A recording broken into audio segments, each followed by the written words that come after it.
من يهده الله فلا مضل له ومن يضلل فلا هادي له وأشهد أن لا إله إلا الله وحده لا شريك له وأشهد أن محمدا عبده ورسوله صلى الله عليه وآله وسلم أما بعد. Esselamu Aleyküm və Rəhmətullahi və Bərəkatuhu. Aleykümselam. Və İmam Barbahar Rəhmətullahi Aleyh artıq kitabında ahirət günü ilə əlaqəli mövzulara başlayıb və o mövzulardan biz ikisini keçən dərsdə götürdük. Onlardan birisi rü'yətullah məsələsi idi, qiyamət günü Allah Azza və Cəllənin görülməsi və ikincisi də qiyamət günü hesab meydanında qurulacaq haqq, ədalət tərəzilərinə iman mövzusu idi. Və o mövzulardan birisi də qəbir əhvalı, qəbirdə olan sorğu-sual, qəbir fitnəsi, qəbir sıxıntısı və qəbir əzabı barədədir. Ona görə müəllif rahimehullah o mövzuya keçid edərək buyurur ki, çox uzatmadan, müxtəsər qısa şəkildə vəl-imanu bi'azabil qabr və həmçinin əhl-i sünnənin etiqad əsaslarından birisi də qəbir əzabına iman etməkdir. Və qəbir əzabı, ümumiyyətlə qəbir həyatı elə bir həyatdır ki, ona həmçinin deyilir bərzaq həyatı. Yəni, dünya ilə axirət arasında bir keçiddir. Dünya ilə axirət arasında bir keçiddir. Lakin axirət həyatının ilk mənzili sayılır. Ona görə Peyğəmbər sallallahu aleyhi və səlləm buyurur ki, İnnəl qabra avvalu mənazilil axirə.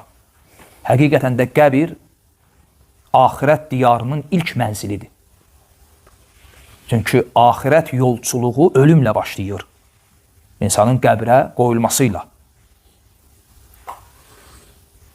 Axirət yurdunun ilk mənzili qəbir həyatıdır və kim qəbir həyatında nicat tapsa, bilsin ki, ondan sonrakılar da onun üçün asan olacaq, ondan da asan olacaq. Və kim qəbir həyatında nicat tapmasa, bilsin ki, ondan sonrakılar ondan da şiddətli olacaq. Bunu deyəndən sonra Allah Resulü buyurdu ki, Mə rəeytu mənzaran qat illə vəl-qabru əfza'u minhu. Mən qəbirdən daha qorxulu, qəbirdən daha şiddətli bir mənzərə bu dünyada görməmişəm. Yəni, əslində Allah Resulü aleyhissalatu vesselam nə demək istəyir? Demək istəyir ki, başa düşən insanlar üçün o insanların torpağa bastırılması bu dünyada gördüyü şeylər içərisində ən dəhşətlisidir. Və ibrət olaraq ona əslində bəs etməlidir. Anlayan adamlar üçün bu belədir. Ona görə Allah Resulü aleyhissalatu vesselam daima deyərdi ki, Əkthiru min dikrə hədmil ləzzət. Ləzzətləri paramparça edən şeyi, yəni ölümü tez-tez xatırlayın. Hesab gününü, öləcəyiniz günü heç vaxt unutmayın. Və qəbir əzabı həm Qur'an və həm də sünnə ilə sabit olan bir məsələdir. Lakin cəhmilər və mu'təzilə bunu inkar ediblər. Ona görə İmam Barbahar Rəhmətullahi Aleyh bu məsələyə toxunur. Yəni, qəbir əzabını zikr etməsində iki səbəb var. Birinci səbəb, həm əqidəni bəyan etməkdir. Çünki axirət məsələlərinə başlayıb. O məsələlərdən birisi də budur. Çünki qəbir həyatına, qəbir əzabına, qəbirdə olan nemətə iman etmədikcə, axirət barədə iman bir insanda, müsəlmanda kamil ola bilməz. Peyğəmbər sallallahu aleyhi və səlləm buyurur ki, İnnəməl qabru ravdatun min riyadil cənnə əv hufratun min hufarin nər. Həqiqətən də qəbir ya cənnət bağçalarından bir bağçadır, ya da cəhənnəm çuxurlarından bir çuxur. Bu birinci səbəbdir. Çünki etiqadın əsaslarındandır. Və ikinci səbəb ona görə zikr edib ki, çünki bu məsələdə əhl-i sünnəyə müxalif olan firqələr var. Cəhmilər və mu'təzilə, onlar qəbir əzabını inkar ediblər və müasir dönəmdə mu'təzilənin davamçıları olan Qur'anilər, hədis inkarçıları, onlar da həmçinin qəbir əzabını inkar edirlər. Deməli, qəbir əzabının inkarı müasir bir məsələ deyil. Bu qədim dönəmdən ümmət içərisinə düşmüş fitnələrdən birisidir. Lakin bu elə bir məsələdir ki, həm Qur'anda, həm də sünnədə bu barədə kifayət qədər dəlillər var. Və sünnədə olan dəlillərdən birisi Samura İbn Cündəb radiyallahu anhun rəvayət etdiyi uzun hədisdir. Allah Resulü aleyhissalatu vesselam çox vaxt sübh namazından sonra sahabələrə deyərdik ki, bugün kim bir yuxu görüb, yəni maraqlı bir yuxu, hansı ki yozuma ehtiyacı var, sahabələrdən kimsə görmüşdüsə, gördüyünü danışardı və Allah Rəsulü onu onun üçün yozardı və heç kəs dillənməyəndə Allah Rəsulü özü görübsə, öz gördüyünü danışardı və onlara nəysə bir nəsihət edərdi və həmin günlərin birində də Allah Rəsulü aleyhissalatu vesselam həmin gecə gördüyü bir yuxunu sahabələrə danışır. Uzun hədisdir.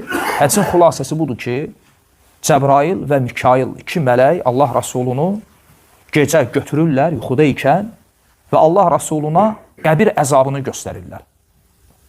Hansı ki, bir insanın başı yarılacaq. O kimdir? O adamdır ki, Qur'an öyrənib, Qur'an əhlidir. Lakin Qur'anla əməl etməyib, namazlara yatıb qalıb. Və bu onun qəbir əzabı olacaq. Həmçinin o adam ki, ağzı, yanağı cırılacaq, dartılacaq, ta ki başının arxasına can. Bu kimdir? İnsanlar arasında yalanı yayan, nəmmamlıq edən, insanların qəbir əzabı, cəhənnəm əzabı yox. Və bir də qanlı göldə üzən və ağzına daş doldurulan adam, hansı ki riba yeyənin qəbir əzabı olacaq. Hədis uzun hədisdir və Ayşə anamız radiyallahu anhə deyir ki, o hadisədən sonra, o yuxudan sonra Peyğəmbər sallallahu aleyhi və səlləm vəfatına qədər namazlarında qəbir əzabından Rəbbinə sığınmağı tərkiləmədi. Bu 4 şeydən Allaha sığınmaq ki var. Allahumma inni a'udhu bika minəl azabi cəhənnəm və min azabil qabr. Həmin dua bu hadisədən sonra namaza daxil edilib. Ta Allah Rasulü vəfat edənəcək. Və hətta bəzi alimlər və Şeyxülislam İbn Teymiyyə rəhmətullahi aleyh də oraya meyl edir ki, bu duanı namazda oxumaq namazın vaciblərindəndir. Və bu namaza ən son əlavə edilən dualardandır. Yəni bu elə bir məsələdir ki, təsəvvür edin, namaz qılan hər namazında cəhənnəm əzabı ilə yanaşı qəbir əzabından da Allah sığınır. Min azabi cəhənnəm və min azabil qabr. Hədisdə ayrıldı. Allahım qəbir əzabından və cəhənnəm əzabından sənə sığınıram. Çünki doğrudan da Allah Azza və Cəllə qəbir əzabında quluna sığınacaq verdisə, necə hədisdə gəldi, bayaqları qeyd elədim, eşitdiniz. Ondan sonraki halı, əhvalı da ona nisbətdə daha asan olacaq. Elə bil ki, qəbir həyatı ilə başlayır axirət diyarına yolçuluq. Sanki qəbir həyatı axirət yurdunun bir güzgüsüdür. İnsan orada necə olacaqsa, ondan sonraki əhvalı da ona uyğun olacaq. Və həmçinin Qur'anda da bir çox ayələr var. Hətta bəzi alimlər qeyd ediblər ki, ondan artıq ayə var. Qur'anda qəbir əzabına işarə edən. Bəziləri açıq işarədir, bəziləri biraz möhtəməldir. Lakin o dəlillərdən ən güclü olanlarından bəzilərini qeyd edirəm. Məsələn, biri Taha surəsi 124-cü ayədir. Mücə Allah buyurur ki, وَمَنْ أَعْرَفَ عَنْ ذِكْرِ فَإِنَّ لَهُ مَعِيشَةً ضَنْكَ. Kim mənim zikrimdən, yəni kim Qur'andan, mənə ibadətdən üz çevirsə, onu sıxıcı bir həyat gözləyir. وَنَحْشُرُهُ يَوْمَ الْقِيَامَةَ أَعْمَى. Və qiyamət günü də onu kör olaraq həşr edərik. Deməli, Allahın zikrindən üz çevirəni ki, sıxıcı bir həyat gözləyəcək, o sıxıcı həyat deməli nə vaxt olacaq? Axirətdən qabaq. Bu dünyada, yoxsa qəbirdə? Bunda sələf ixtilaf edib. O rəylərdən birisi də budur ki, burada Allah Azza və Cəllənin qeyd etdiyi məişətən vankə, sıxıcı həyat qəbirdə olan əzabdır. Və nəhşuruhu yevməl qiyamətə ə'mə. Və ondan sonra da diriləcəyi gün, qiyamət günü onu kör olaraq həşr edərik. Allahın huzuruna görən olaraq gəlməz. Kör olaraq çıxar. Və fikir verin, ayədə də Allah Azza və Cəllə məişətən vankəni, o sıxıcı həyatı qiyamət günündən qabaq zikirlədi. Və bəzi alimlər deyiblər ki, və həmçinin bu sələfdən və sahabələrdən bəzilərinin də rəyi olub, ki, burada söhbət məhz qəbir əzabından gedir. Və başqa ayədə, Tövbə surəsi 101-ci ayədə Uca Allah buyurur ki, وَمِمَّنْ حَوْلَكُمْ مِنَ الْأَعْرَابِ مُنَافِقُونَ وَمِنْ أَهْلِ الْمَدِينَ Sizin ətrafınızda bədəvi ərəblərdən və həmçinin Mədinə əhlindən münafiqlər var. Maradu alən nifaq. Hansı ki, onlar nifaq üzərində inatkarlıq edirlər. La ta'lemuhum, nahnu na'lemuhum. Sən onları tanımırsan, o münafiqləri. Lakin biz onları tanıyırıq. Sənu'azzibuhum marratayn, thumma yuradduna ila azabin azim. Biz onlara 2 dəfə əzab verəcəyik. Və sonra onlar daha əzəmətli, daha böyük bir əzaba düçar olacaqlar. Deməli, Allah Azza və Cəllə fikir verdiniz ayədə həmin münafiqlər barədə 3 dənə əzab zikirlədi. Birinci buyurdu ki, sənu'azzibuhum marratayn. Onlara 2 dəfə əzab verəcəyik. Bu 2 əzab, biri dünyada olan əzabdır, ikincisi qəbirdə olan əzabdır və sonra fikir verin, buyurur ki, ثُمَّ يُرَدُّونَ إِلَى عَذَابٍ عَظِيمٍ. O 2 əzabdan sonra onlar daha böyük əzaba, yəni cəhənnəm əzabına məruz qalacaqlar. Və Allah Azza və Cəllə bu ayədə də cəhənnəm əzabını nə elədi? O 2 əzabdan ayırdı. Bu da Quranda olan qəbir əzabının dəlillərindəndir. Və sonuncu olaraq Qafir surəsi 46-cı ayəni qeyd etmək olar. Uca Allah buyurur ki, Ən-nər yu'raduna aleyhə uduvə və aşiyyə. Allah Azza və Cəllə Firon və onun əhli ordusu barədə buyurur ki, onlar gecə-gündüz cəhənnəmə atılırlar. Firon və onun əhli, onun ordusu gecə-gündüz hara atılırlar? Cəhənnəmə. Cəhənnəmə, daha doğrusu oda.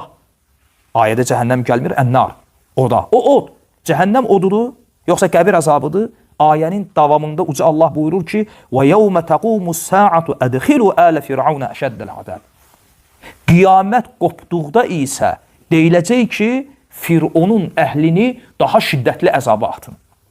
Deməli, bu ayə dəlildir ki, qiyamət qopmamışdan qabaq onların özdə gecə-gündüz əzaba məruz qalmaları hansı əzabdır? Qəbir əzabıdır. Bu da Quranda olan qəbir əzabının dəlillərindən birisidir. Və sonra müəllif sözünün davamında belə buyurur. Dedi ki, وَالْاِيمَانُ بِعَذَابِ الْقَبْرِ Qəbir əzabına iman etmək və münkərin və nəkir. Həmçinin münkər və nəkir mələklərinə iman etmək. Ümumiyyətlə, qəbir əhvalı ilə əlaqəli 3 məsələ var. Biri azabul qabr, qəbir əzabı, onu danışdıq. Biri dammatul qabr və ya dağtatul qabr, yəni qəbir sıxıntısı. Biri də fitnətul qabr, qəbir fitnəsi. Və bizim dildə desək, qəbirdə olan sorğu sual. Bunlar üçü də ayrı-ayrı şeylərdir. Qəbir əzabı bilindi. Bəs dammatul qabr və ya dağtatul qabr nədir? Qəbir sıxıntısı. O əzab deyil. Çünki o elə bir şeydir ki, qəbirə qoyulan hər kəs onu dadacaq. Hətta insanların ən mömini, ən təqvalısı olsa belə. Yəni, qəbirə qoyulan adamın qəbir sıxacaq böyürlərindən. Qəbirin bir sıxıntısı var. Qəbir həyatı bu dünya həyatı kimi deyil. O elə bir sıxıntısıdır ki, hətta insanların ən mömini belə o sıxıntını hiss eləyəcək ki, artıq qəbirdədir. Ona görə fikir verin, insanların səslərini eşitməyən ölü, lakin Allah Azza və Cəllə onu tərk edən yaxınlarının ayaq səslərini onlara eşitdirəcək. Bu başqa bir aləmdir. Danışıqlarını eşitməyən ölü, onu tərk edən yaxınlarının ayaq səslərini eşidəcək. Və burada da nəyə işarə var? Yəni artıq təksən. Sənin əhlin, malın, hər şeyin səni tərk elədi. Sən qalmısan öz əməllərinlə baş-başa. Və buna deyirlər dağtatul qabr. Peyğəmbər sallallahu aleyhi və səlləm buyurur ki, lil qabr dağta. Həqiqətən də qəbrin bir sıxması, sıxıntısı var. Ləv nəcə minhə əhəd, lənəcə minhə Sa'd ibn Muad. Əgər qəbrin bu sıxıntısından kimsə qurtulsaydı, Sa'd ibn Muad qurtulardı. O da qurtulmayacaq. Və sonra hədisin davamında Allah Rasulü buyurur ki, qəbir Sa'dı sıxdı və sonra buraxdı. Və o sahabənin ölümü Peyğəmbər sallallahu aleyhi və səlləmə ən çox təsir edən hadisələrdən birisi idi. Hətta hədisdə gəlir ki, onun ruhunun səmaya yüksəlməsi ilə göyün qapıları açılır. Minlərlə mələk onu qarşılayır və Allahın ərşi Sa'dın ruhunun göylərə yüksəlməsi ilə titriyir. Hətta Sa'dın anası onun üçün ağı deyəndə, ağı, yəni təriflər oxuyanda, Ömər ibn Xattab deyir ki, Sa'dın anası biraz ağır ol. Və Allah Resulü aleyhissalatü vesselam Ömər ibn Xattaba deyir ki, ya Ömər, əl dəymə. Çünki hər kəsin ağısında yalan var, Sa'd bundan müstəsnadır. Sa'dın ağısından başqa. Və kök sahabə idi. Hətta sahabələr deyirlər ki, biz onun cənazəsini daşıyanda o ağırlığı hiss eləmədik. Və gəlib Allah Resulü aleyhissalatü vesselam'a deyəndə, Allah Resulü aleyhissalatü vesselam dedi ki, və siz bilmirsiniz ki, onun cənazəsini daşımaqda sizinlə birlikdə yarışanlar var. Sizinlə birlikdə iştirak edənlər var. Həmin Sa'd ibn Muaz barədə Allah Resulü deyir ki, لَوْ نَجَى مِنْهَا أَحَدْ Əgər qəbrin o sıxıntısından kimsə qurtulsaydı, Sa'd ibn Muaz qurtulardı. O da qurtulmayacaq. Qəbrə qoyulanda qəbir onu sıxdı. O onu hiss elədi və sonra o sıxıntı onu buraxdı. Buna da nə deyirlər? Dağtatul qabr. Hər kəsə aiddir. Mömin və kafir. Bu, qəbir əzabından ayrı bir şeydir. Və bir də üçüncüsü fitnətul qabr. Qəbir fitnəsi. Qəbirdə olan sorğu sual. O da müəllifin qeyd elədiyidir. Dedi ki, biz qəbir əzabına iman edirik. O cümlədən də Munkərin və Nəkir. Həmçinin Munkər və Nəkir adlı iki mələyə. Hansılar ki, qəbirdə sualları bu iki mələk verəcək. Birinin adı Munkərdir, birinin adı Nəkir. Mənası, yəni xoşa gəlməz. Hətta İmam Əhməd rəhmətullah aleyhə sual veriləndə ki, biz necə deyək? Deyək ki, biz qəbirdə sual verən iki mələyə iman edirik, yoxsa Munkər və Nəkirə? Yəni, etiqad edək ki, onların adı Munkər və Nəkirdir. İmam Əhməd deyirdi ki, bəli, biz etiqad edirik Munkər və Nəkirə. Və onlar iki mələkdir. Sual verən nəyə qəsd edir? Onu qəsd edir ki, yəni, doğrudan da bu mələklərin adı sünnədə varid olub, İmam Əhməd də deyir ki, bəli. Səhih hədislərdə o iki mələyin adı varid olub. Və o hədislərin birində Allah Resulü buyurur ki, İzə qubiral meyyid, bir cənazə qəbrə qoyulduqda, ətəhu mələkən əsvədən əzraqan. Həmin o meydə cənazənin yanına qəbrə iki mələk gələr. Qara, özləri qara, gözləri göy olan iki mələk. Yuqalli əhədihimə əl-munkar vəl-əxar ən-nəkir. Onlardan birinə munkər və o birisinə isə ən-nəkir deyilir. Və bəzi alimlər deyiblər ki, Munkər və Nəkirin bu cür adlanmasında səbəb nədir? Biz dedik ki, bu adın mənası nədir? Yəni, xoşa gəlməz. Həmçinin bəzi alimlər deyiblər ki, Nəkəra, yəni bilinməz mənasındadır. Çünki onlar qəbrə gələndə insan ilk dəfə də onları görür, tanımayacaqlar. Bilməyəcəklər deyə adları Munkər və Nəkirdir. Doğrusunu Allah bilir.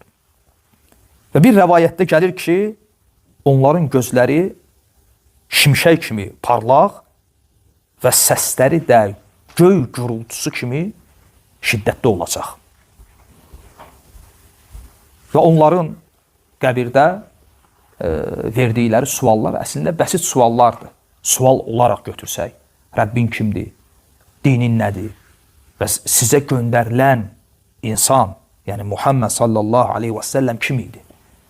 Və o insanlar ki, bu dünya həyatında yəni Allaha haqqı ilə ibadət ediblər, Allahın kitabını yaşayıblar, Peyğəmbər sallallahu aleyhi və səlləmin risaləti və şəriəti üzərində həyat sürüblər, onlar bu suala asanlıqla cavab verə biləcəklər və əksi halda olan insanların halı da tam əksinə olacaq. Və dua edirəm ki, Allah azza və cəllə bizi həm bu dünyada, həm də qəbir həyatında sabit olan qullarından etsin. Barakallahu fikum və sallallahu ala Muhammed və ala alihi və sahbihi və səlləm.